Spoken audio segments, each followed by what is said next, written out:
Hello mga par, ayan, natapos na natin yung wire installation sa Hyundai DB160. Ayan si Sir, no, from Calamba.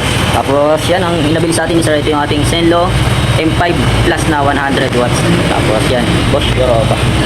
Yung M5 yan, nasa crash guard ni Sir, no. Nilagyan natin ng clamp para maganda yung position, no. Tapos yan, nagabili na rin si Sir ng ating passing. Itong CB150. Kadalasan likod lang yung kinakabit natin dito. Tapos original pa rin yung harap niya. Okay? Tapos ito yung ating switch ng MBL sa baba. Ayan. Hollow beam white.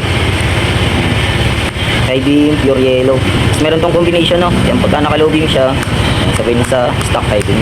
Ito yung third mode, no. Tapos pagka naman naka-off, pwede mo pa rin magamit yung stock.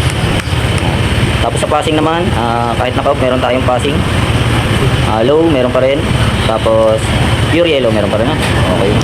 Tapos sa horn, ito yung ating selector. Ayan, pagka wala siyang ilaw, stop. Tapos sinelect mo yan para alam mong naka-Europa ka, no? Okay. Yun. Ayun, sa mga gusto magpa-install ng ganitong setup sa Hyundai DB160, ayan, direct message na lang po sa page ko kaya sa FB account ko. Kaya visit kayo dito sa shop ko sa Banay-Banay, search nyo lang Parrides Banay-Banay Kabuyaw. Kaya makikita nyo yung shop, no? Okay? Yun lang, thank you and ride safe.